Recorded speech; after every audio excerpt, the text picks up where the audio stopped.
7 فرض ہیں نماز کے، جن میں سے 5 پر بات ہو چکی، قیام، قرات، رکوع، سجود اور اس کے علاوہ تکبیر تحریمہ، ان 5 پہ ہم بات کر چکے ہیں۔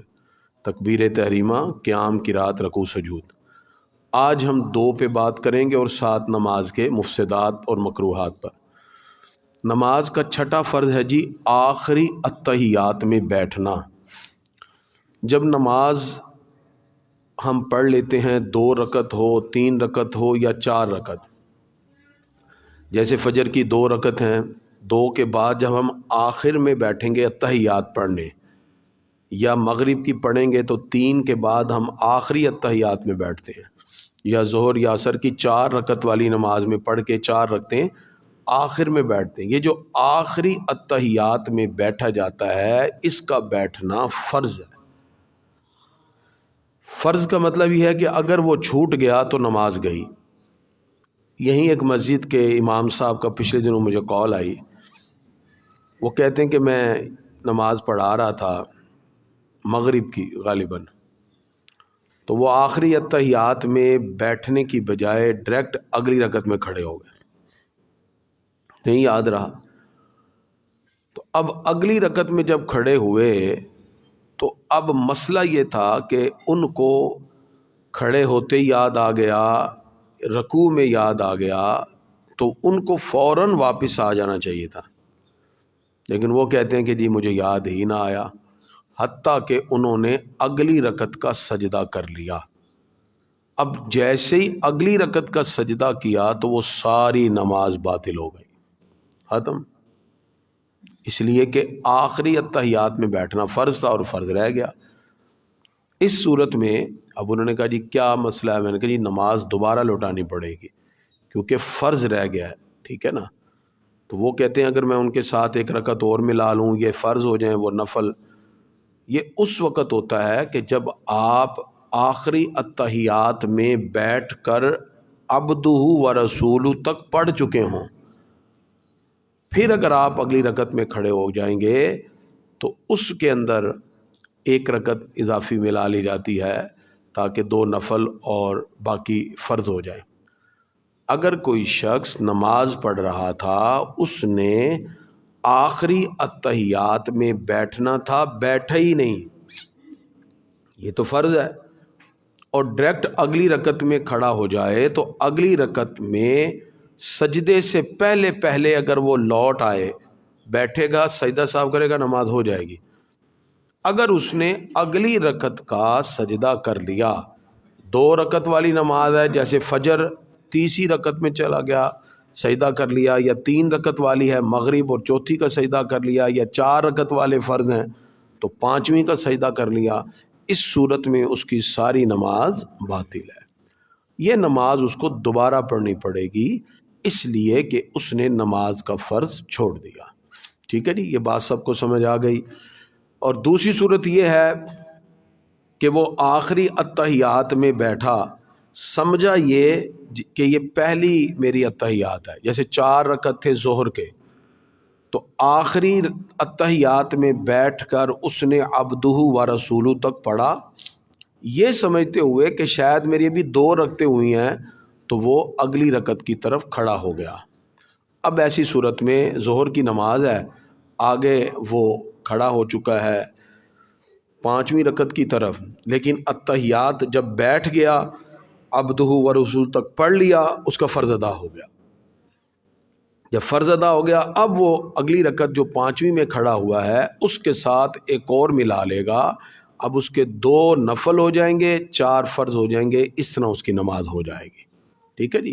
تو یہ مسئلے اچھی طرح ہمیں ذہن میں بٹھانے چاہیے۔ اس لیے آپ جب یہ درس ختم ہو جاتا ہے، میں مسجد میں ہی ہوتا ہوں، آپ کے ذہن میں کوئی بھی الجھن ہو، کوئی بھی کسی بھی طرح سے آپ کے ذہن میں اگر تسلی نہ ہو تو آپ بیٹھ کر تسلی سے مسئلہ سیکھ سکتے ہیں۔ ہمارا مقصد صرف یہی ہے کہ ہم اصلاح کی طرف جو ہے لائیں اور ایک ایک چیز بتائیں۔ مثلا پچھلے دنوں میں نے ایک مسئلہ بتایا کہ جو فرض ہوتے ہیں ان کی آخری 2 رکعتوں میں سورہ فاتحہ پڑھنا نہ فرض ہے نہ واجب ہے، صرف سنت ہے۔ تو ایک شخص زندگی گزر گئی ساری نماز پڑھتے، کہتے کریمی صاحب زندگی لنگ گئی اج منو انے عرصے بعد پہلی باری پتہ چلیا کہ فرضاں دی آخری 2 رکعتاں چ سورہ فاتحہ پڑھنا فرض بھی نہیں ہے تو واجب بھی نہیں ہے، کیونکہ اگر وہ آخری 2 رکعتوں میں سورہ فاتحہ اگر آپ بھول کے چھوڑ دیتے ہیں تو سجدہ صاحب نہیں ہوتا، کیونکہ فرضوں کی آخری 2 رکعتوں میں سورہ فاتحہ پڑھنا تو سنت ہے، اور بیشتر لوگوں کو نہیں مسائل۔ پھر میں نے کہا یہی تو اصل مقصد ہے، ہم کہتے ہیں آؤ بیٹھو کچھ دین سیکھو۔ آپ جو فرض پڑھتے ہیں نا، میں زہر کے فرض پڑھے ہیں یا عصر کے فرض پڑھے ہیں، تو پہلی 2 رکعتوں میں تو ہم سورہ فاتحہ پھر سورت دونوں ملاتے ہیں اور دونوں کا ملانا واجب ہے، آخری 2 رکعتوں میں ہم صرف سورہ فاتحہ پڑھتے ہیں فرضوں میں، لیکن اس کا پڑھنا نہ فرض ہے نہ واجب ہے۔ اگر کوئی اس کو پڑھنا بھول گیا تو سجدہ صاحب نہیں ہے۔ وہ کہتے کریمی صاحب زندگی ساری لنگ گئی آج تک ہے مسئلے کا پتہ ہی نہیں چلیا۔ میں کہا پتہ اس لیے نہیں چلتا کہ جدو مسئلہ دس نے جتی چوک کے گھر بھج جاندے ہو، پتہ کیسے لگے؟ ہمارا یہ بھی تو مسئلہ نا، ایک ہم کہتے ہیں ہم نے سیکھنا نہیں ہے، دوسرا ہم ٹائم دینے کے لیے تیار نہیں۔ حضور صلی اللہ علیہ وسلم کے دین کو جتنے شوق سے سیکھیں گے، میں نے اس دن بھی کہا تھا میرے کہنے پہ کبھی بھی نہ بیٹھنا یہاں، پھر کوئی فائدہ نہیں۔ رسول اللہ صلی اللہ علیہ وسلم کے دین کو سیکھنے کے لیے ہم مسجد میں حاضر ہیں، اللہ تعالیٰ آپ کے ذہن کو وسعت عطا فرما دے گا، ایک ایک لمحہ عبادت میں شمار ہوگا۔ کیوں؟ آپ اللہ کی رضا کے لیے بیٹھتے ہیں، اس لیے ان مسائل کو اچھی طرح سمجھا کریں۔ ٹھیک ہے جی، یہ مسئلہ میں نے اچھی طرح آپ کو کئی اعتبار سے سمجھا دیا کہ آخری اتحیات میں بیٹھنا کیا ہوتا ہے جی؟ فرض ہوتا ہے۔ آگے چلیں، نماز کا 7واں فرض ہے جی خروج بے سنعہ ہی، یعنی جب آپ نماز کو مکمل آپ پڑھ لیں یوم یقوم الحساب تک، پھر سلام پھیرتے ہوئے نکل جانا، یہ بھی نماز کا فرض ہوتا ہے۔ ٹھیک ہے جی، تو اس طرح نماز کے ٹوٹل کتنے فرض ہو گئے جی؟ 7۔ تکبیر تحریمہ، قیام، قرات، رکوع، سجود، آخری اتحیات اور سلام پھیرتے ہوئے نماز سے نکل جانا، ان کو اچھی طرح ذہن میں رکھ لیجئے۔ اس کے ساتھ ہم بات کریں گے آج کہ نماز کن کن چیزوں سے ٹوٹ جاتی ہے۔ کچھ ایسے امور ہیں کہ نماز میں کریں تو وہ نماز توڑ دیتے ہیں، اس لیے ان چیزوں کو اچھی طرح ذہن میں رکھیں کہ ہم نماز اپنے طور پہ ادا بھی کر رہے ہوں اور ان کے جو اصول اور قواعد ہیں ان کو مد نظر نہ رکھیں۔ سب سے پہلی چیز ہے جی گفتگو۔ نماز پڑھتے ہوئے اگر کوئی بندہ غلطی سے یا جان بوجھ کر گفتگو کر لے، خوشی سے کلام کیا یا مجبور کیا کسی نے، اس صورت میں اس کی نماز جاتی رہی۔ نماز میں گفتگو تھوڑی ہو زیادہ ہو، دوران نماز کسی نے گفتگو کی، بات کی، کسی نے آ کے کہا جی السلام علیکم، وہ کہتا جی وعلیکم السلام، نماز میں ہی، تو اس کی نماز گئی۔ ٹھیک ہے، اس لیے جب آپ مسجد میں آئیں نا، جماعت کے انتظار میں جب لوگ بیٹھے ہوتے ہیں تو بعض لوگ اس وقت سنتیں پڑھ رہے ہوتے ہیں، اونچی آواز سے سلام نہیں کرنا چاہیے۔ آپ اونچی آواز سے کہیں گے السلام علیکم، ممکن ہے کوئی بندہ غلطی سے آپ سنتے پڑھتے ہوئے کہتا جی وعلیکم السلام، اس کی نماز گئی۔ تو یہ مسئلہ اچھی طرح ذہن نشین ہونا چاہیے۔ اسی طرح اگر کسی کو چھینک آئی، ایک بندہ نماز پڑھ رہا تھا، اب اس نے بے دھیانی میں اونچی آواز سے کہہ دیا الحمدللہ، وہ نماز پڑھتے پڑھتے کہتا جی یرحمک اللہ، اس کی بھی نماز گئی۔ ٹھیک ہے، کلام اور گفتگو اگر نماز میں ہو جائے، اگرچہ ایک جملہ بھی ہو، تو نماز چلی گئی۔ اسی طرح نماز پڑھ رہا تھا تو اعلان ہو گیا مسجد میں فلاں فوت ہو گیا، اس نے نماز میں کہا انا للہ و انا الیہ، اب وہ اس میں جواب میں کہہ رہا ہے، اس کی نماز گئی، اس لیے کہ اس نے نماز کے اندر گفتگو کر لی، کسی کے فوتگی پر اس نے یہ جملہ کہہ دیا جو عموماً ہم غم کے حوالے سے کہتے ہیں۔ ٹھیک ہے جی، یہ مسئلہ اچھی طرح ذہن نشین رکھیے۔ اچھا، اگر کوئی شخص جو نماز میں نہیں ہے، ٹھیک ہے، مثلا کوئی حافظ صاحب تھے، تراویح ہم پڑھ رہے تھے، وہ پیچھے سے آئے، ابھی وضو کر کے کھڑے تھے تو امام سے غلطی ہو گئی، اس نے پیچھے سے لقمہ دیا امام صاحب کو، امام صاحب اپنی پڑھ رہے ہیں الف لام را تلک آیات الکتاب المبین، تلک آیات الکتاب المبین، آگے نہیں سمجھ آ رہی، انہوں نے پیچھے سے کہا انا انزلناہ قرآنا عربیا، امام صاحب نے فوراً کہا انا انزلناہ قرآن عربیا، ساری نماز گئی، اس لیے کہ وہ بندہ نماز میں تھا ہی نہیں۔ جو نماز میں نہ ہو اور وہ لقمہ دے اور امام اگر اس کا لقمہ لے لے گا، سب کی نماز جاتی رہی۔ نماز کے اندر جو ہوگا وہ لقمہ دے سکتا ہے، یہ مسئلہ بھی اچھی طرح ذہن نشین رکھ لینا چاہیے، اس سے بھی نماز ٹوٹ جاتی ہے۔ اور باقی جو فرض نماز ہوتی ہے اس میں عموماً امام سے اگر مسٹیک ہو جائے آیت میں، تو اگر وہ 3 آیتیں پڑھ چکا ہے تو اس کو رکوع کر لینا چاہیے، اس میں لقمہ دینے کی ضرورت بھی نہیں ہے۔ یہ بات بھی اچھی طرح ذہن نشین ہو۔ اچھا، نماز کے اندر بلا عذر کھنگارنا جس سے حروف پیدا ہو جائیں، ایک تو ہے کوئی پرابلم ہے، بات سمجھ آ گئی، ایک ہے کہ بغیر وجہ کے ایسے ہی، تو یہ مسجد کے آداب کے بھی خلاف ہے۔ اگر اس سے الفاظ پیدا ہوں گے تو اس کی بھی نماز چلی جائے گی۔ وہ پیجا نماز کے اندر آواز پیدا کرتا ہے یا لفظ پیدا کر لیتا ہے تو نماز چلی گئی۔ نماز پڑھتے ہوئے اگر قرآن مجید دیکھ کر پڑھے گا تو نماز چلی جائے گی، نہیں پڑھ سکتا۔ اگرچہ محراب میں بھی لکھی ہو کوئی چیز تو وہ دیکھ کر اس کو تحریر کو پڑھے، قرآن بھی نہیں پڑھ سکتا، دیکھ کر زبانی پڑھے، ٹھیک ہے۔ اگر محراب میں بھی لکھا ہوا قرآن ہو اور وہ دیکھ کے پڑھ رہا ہو تو اس سے نماز چلی جاتی ہے۔ اس میں بھی خاص ہمیں غور کرنا چاہیے۔ نماز اصل میں نام ہی یہ ہے کہ ہم پوری توجہ کے ساتھ اللہ کی بارگاہ میں حاضر ہوں۔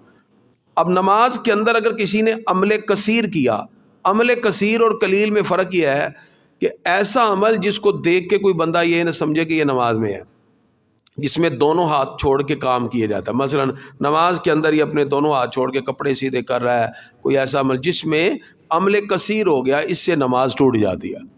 اس لیے اگر نماز کے دوران اگر رکوع یا سجدے میں جاتے ہوئے کوئی کپڑا اگر ٹھیک کرے تو ایک ہاتھ سے کر لے، وگرنہ اس کی بھی ضرورت نہیں۔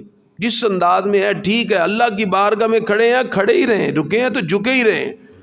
ہم یہاں کپڑے تھوڑی ٹھیک کرنے آئے ہوئے ہیں، کپڑے ٹھیک ہو رہے ہیں جی، معاملہ ٹھیک ہو رہے ہیں، نماز ہو رہی ہے جی، ٹوپیاں ٹھیک ہو رہی ہیں جی، نماز میں عمل کثیر ہو جائے گا۔ بالکل توجہ ڈائریکشن آپ کی قبلے کی طرف، اور نیت یہ کہ میں سجدہ بھی اللہ کو کر رہا ہوں، جھک بھی اللہ کی بارگاہ میں رہا ہوں، ٹھیک ہے، اس انداز۔ تو عمل کثیر اگر نماز میں کیا کہ جس کو دیکھنے والا یہ سمجھے کہ شاید یہ نماز میں بھی نہیں ہے تو اس کی نماز ٹوٹ جائے گی۔ اس طرح قطعاً عمل نہیں کرنا چاہیے۔ نماز کے اندر اگر کسی نے کھا پی لیا تو بھی نماز گئی، قصدن کھایا یعنی خود ارادے سے یا بھول کر، دونوں صورتوں میں۔ تو یہ مثلا افطاری کر کے بعض لوگ آتے ہیں بغیر کلی کی اللہ اکبر، بعد جو پتہ لگتا ہے منہ دے بیچتے کچھ چیز رہ گئی، یہ ہمارے اندر اکثر ہو جاتا ہے۔ تو جب آپ افطاری کر لیں اس کے بعد کلی ضرور کریں، اگرچہ کچھ بھی نہ ہو، ذرات بھی ہوں۔ تو یہ وجہ کیا ہے؟ نماز کا بھی ایک ٹیسٹ ہوتا ہے۔ اگر آپ اپنے کھانے پینے کے ٹیسٹ کے ساتھ نماز میں کھڑے رہیں گے تو جو نماز کا ٹیسٹ آپ نے لینا وہ آپ کو مل ہی نہیں سکتا۔ یہ کبھی فیل کیجئے گا آپ۔ میں نے ایک صاحب نظر تھے، ہم نے ایک چیز وغیرہ کھائی وہاں سے، بس جلدی سے کلی کی، انہوں نے کہا نہیں اچھے سے منہ وغیرہ صاف، کیوں؟ میں نے کہا جی وہ کہتے جی نماز کا جو ٹیسٹ ہے وہ بھی تو لینا ہے، اس کے لیے تو ضروری ہے کہ آپ کے یہ دنیاوی ٹیسٹ جب ختم ہوں، بالکل آپ اللہ کی بارگاہ میں نیٹ اینڈ کلین کھڑے ہوں، پھر آپ نماز کا لطف لیں۔ اس کی لذت ایسی ہے جو دنیا کی کسی چیز میں ہے ہی نہیں ہے۔ اس کی لذت جب ملے گی جب آپ بالکل ہر طرح سے کلی وغیرہ کر کے کھڑے ہوں، ٹھیک ہے۔ اگر دانتوں کے اندر کھانے کی کوئی چیز رہ گئی اور نماز پڑھتے ہوئے اللہ اکبر جلدی میں تو نماز شروع کر دی، پتہ لگا کہ اندر تو چیز ہے، اگر وہ چنے سے کم ہے تو نماز فاسد نہیں ہوئی، مکروہ پھر بھی ہو گئی۔ اگر وہ چنے کے برابر ہے تو نماز گئی، نماز ٹوٹ گئی، کیونکہ وہ نماز پڑھ رہا تھا اور اس نے کلی کی نہیں، افطاری کر کے سیدھا آ گیا اور وہ نماز کے اندر ہی کھائی جا رہا ہے، تو اسے نماز ٹوٹ جائے گی۔ اس لیے خاص طور پہ اس چیز کی طرف توجہ کی جائے۔ دانتوں سے خون نکلا اور وہ تھوک پر غالب ہو گیا اور وہ بھی نکل گیا تو نماز فاسد ہو گئی، اور اگر کم ہے تو پھر نہیں، ٹھیک ہے نا۔ تو اس سے غور کرنا چاہیے۔ بہرحال بعض لوگ کہتے ہیں جی بیماری ہے، تکلیف ہے، تو اس میں کوئی ایسی بات نہیں ہے، پھر نماز فاسد نہیں ہے۔ اس میں یہ ہے کہ ٹھنڈے پانی سے کلیاں کر لینی چاہیے تاکہ اس سے پھر بلڈ وغیرہ رک جاتا ہے۔ تو یہ مسئلہ بھی اچھی طرح سے نشین ہو کہ دانتوں سے خون نکلا، اگر تھوک غالب ہے تو نماز فاسد نہیں ہوگی۔ اور یہ مسئلہ بھی اچھی طرح ذہن میں رکھیں، نماز پڑھتے ہوئے اگر انسان کا سینہ پھر جائے قبلے سے تو نماز ٹوٹ جاتی ہے، ٹھیک ہے۔ اور نماز میں زیادہ سے زیادہ اگر آپ چل سکتے ہیں تو ایک صف، مثلا درمیان میں سے ایک شخص ہے اس کا وضو ٹوٹ گیا، یہ نہیں کہ بیچ میں کھڑے رہیں، فوراً نکل جائے۔ جب وہ نکل جائے گا تو وہ جگہ خالی ہے۔ اب اس کو بھرنے کے دو طریقے ہیں، یا تو ادھر والے تھوڑا تھوڑا ہو جائیں تو بھی ٹھیک ہے۔ اگر وہ شخص ہیلدی تھا اور جگہ کافی ہے تو پیچھے سے آدمی آئے گا۔ نماز میں ایک صف تک چل سکتے ہیں آپ، اور پاؤں اٹھانے نہیں ہیں، لگے آپ ایسے آگے ہو جائیں گے، ٹھیک ہے۔ تو یہ ذہن میں رکھیے، اس سے زیادہ نہیں چلیں گے وگرنہ نماز آپ کی ٹوٹ جائے گی۔ اس بات کو بھی اچھی طرح ذہن نشین رکھ لینا چاہیے۔ نماز پڑھتے ہوئے یہ بات بھی ذہن نشین ہو کہ اگر کوئی چیز ایسی موذی آ گئی سامنے، سانپ آ گیا کچھ، تو انسان نماز کے دوران پھر اس کو مار سکتا ہے، اور اگر زیادہ نقصان کا اندیشہ ہے تو پھر نماز توڑ کے جو ہے وہ اس کی طرف جائے گا، کہ جان تو پہلے بچانی ہے نا، اس کے بعد پھر نماز کو دوبارہ سے شروع کر لیا جائے۔ تو اس میں بھی اگر کوئی ایسی کنڈیشن ہو، بچھو وغیرہ آ گیا سامنے، تو اس بات کو بھی اچھی طرح ذہن نشین رکھیں۔ نماز جس وقت ہم ادا کر رہے ہیں تو آگے سے نہیں گزر سکتے کسی کے، اس کے لیے اگر گزرنا پڑے تو سترا رکھیں۔ سترا یہ نہیں ہے کہ اب بعض لوگ ٹوپی آگے رکھ کے گزر جاتے ہیں، ٹوپی نہیں ہوتی ہے، کم از کم 18 انچ کا سترا ہوتا ہے، ٹھیک ہے نا، اتنی یعنی 18 انچ 1.5 فٹ کا، ٹھیک ہے، اور وہ کم از کم انگلی جتنا موٹا ہو، کوئی چیز لکڑی کی یا کوئی بھی چیز آگے رکھیں پھر، اگر نہ اگر 40 سال بھی کھڑے ہو کے انتظار کرنا پڑے تو انتظار کرنا چاہیے، آگے سے گزرنے کی اجازت نہیں ہے۔ تو یہ مسئلہ بھی اچھی طرح ذہن نشین ہو۔ نماز کے اندر کچھ چیزیں ایسی ہیں جو نماز کو مکروہ کر دیتی ہیں، مثلا نماز پڑھتے ہوئے داڑھی سے کھیلتے رہنا، کپڑے سے کھیلتے رہنا، کپڑے کو آگے پیچھے بار بار سمیٹتے رہنا، نماز ٹوٹے گی تو نہیں، مکروہ ہو جائے گی۔ اس لیے دوران نماز اگر کوئی داڑھی سے کھیل رہا ہے یا بدن یا کپڑے کے ساتھ کھیل رہا ہے تو اس طرح بھی درست نہیں ہے، نماز اس سے مکروہ ہو جاتی ہے۔ اسی طرح اگر کوئی کپڑا ایسا لٹکایا ہے جس کے دونوں پلو ایسے کندھے میں لٹک رہے ہیں تو یہ بھی نماز کو مکروہ کر دیتا ہے، ٹھیک ہے۔ تو کوئی بھی چیز ایسی ہو تو اس کو دونوں طرف سے لٹکانا نہیں چاہیے۔ نماز پڑھتے ہوئے ہاتھوں کا باہر نکالنا ضروری ہے۔ بعض سردیوں میں کیا کرتے ہیں، چادر پوری کی پوری اندر، ہاتھ بھی اندر، تو نماز مکروہ ہے، ٹھیک ہے۔ خواتین اندر ہاتھ رکھتی ہیں، مرد حضرات چادر ہو تو چادر کا پلو اٹھا کے کندھے پہ ڈالیں اور اللہ اکبر ہاتھ باہر رکھیں۔ اگر ہاتھ صرف اندر ہیں اور آپ لپٹ کے کھڑے ہو گئے تو اس سے بھی نماز مکروہ ہو جاتی ہے۔ نماز پڑھتے ہوئے انگلیاں چٹکانا، مسجد میں بعض لوگ، عجیب معاملہ، مسجد میں آ کے کنگا کر رہے ہوتے ہیں۔ اور مسجد میں آ کے کنگا کیوں کرتے ہیں بھی؟ اگر آپ نے کنگا کرنا ہے تو جہاں وضو کیا وہیں کر لو، تاکہ جو بال گرے ادھر گرے۔ یہ ذہن میں رکھیں، مسجد میں ایک بال گر گیا نا تو اللہ نے قیامت کے دن کھڑا کر لینا، تم نے میرے گھر میں آ کے میری مسجد کو آلودہ کیا اور اپنے بال یہاں گرا دیے، پکڑ ہو جانی ہے بڑی سخت۔ اس لیے قطعاً ایسا عمل نہ کریں۔ داڑھی میں کنگھی کرنی ہے تو وہاں وضو خانے میں کریں، بال میں کنگھی کرنی ادھر، وہاں یہاں کوئی بال گر گیا تو آپ اللہ کی بارگاہ میں جواب دیں۔ اسی لیے جب وضو کرتے ہیں تو اچھی طرح بدن صاف کر کے آتے ہیں، کیونکہ یہ گناہوں کا پانی ہوتا ہے، یہ کلینوں پر نہیں گرنا چاہیے۔ ہاں جب وضو کر لیا، ہر چیز آپ تیار ہو گئے، اس کے بعد اگر کوئی ایک آدھا قطرہ گر جاتا ہے وہ الگ معاملہ ہے۔ تو اس بات کی طرف بھی ذہن میں رکھیں، مسجد کو آلودہ نہیں ہونے دیا جائے گا، یہ بات بھی اچھی طرح ذہن نشین ہو۔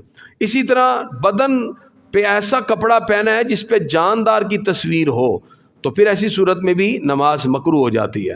لہذا قطعاً ایسے کپڑے پہن کے مسجد میں نہ آئیں جن میں تصاویر ہوتی ہے، اس سے بھی نماز مکروہ ہو جاتی ہے۔ نماز کو اس انداز میں پڑھنا کہ کام والے کپڑے پہنے ہوئے گندے مندے ہی، وہ مکروہ ہو جاتی ہے نماز۔ اس میں بھی ہمیں خاص طور پہ کوشش کر کے نماز میں اعلیٰ لباس پہن کے اللہ کی بارگاہ میں کھڑے ہونا چاہیے۔ کوشش کریں نماز کے ان مسائل کو آپ کے سامنے اس لیے ڈسکس کیا کہ تاکہ آپ مفسدات سے بھی بچ سکیں اور مکروہات کی جو چیزیں آپ سے ڈسکس کی ہیں اس سے بھی بچ سکیں۔ اور ہماری کوشش یہی ہے کہ رمضان المبارک کی برکات کے ساتھ ساتھ ہم اپنے رب کو منانے کے لیے اس کی رضا کیسے حاصل کر سکتے ہیں اور معاشرتی طور پر اپنے معاملات کو کیسے مضبوط کر سکتے ہیں، اس حوالے سے انشاءاللہ ابھی